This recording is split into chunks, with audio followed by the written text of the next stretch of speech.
quick tip on how to remove tarnish.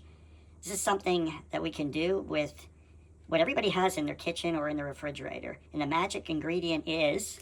Gente, uma dica rapidinho para limpar as suas peças, canecas ou bijuteria de cobre.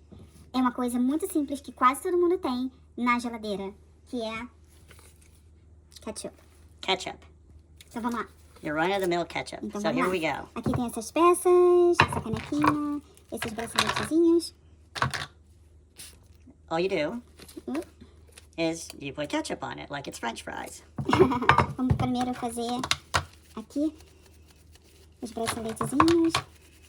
Como esse tem uns detalhezinhos, mas eu vou usar, então... So you might want to use a brush on certain areas, and it takes some time depending on how bad the tarnish is. Some jewelry or some items will go right away. Others take a little more scrubbing or maybe 2 applications. Ok, mas vamos lá. De repente a gente vai ter que usar 2 vezes. E é o que eu falei, os que estão com um pouquinho de... Tem mais um pouquinho de detalhe assim. De repente vai precisar mais, mas já dá pra ver a diferença. And now we just rinse it. Ok.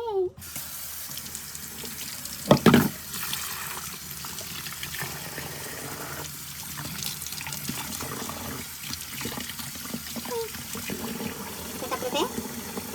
It's amazing how it works.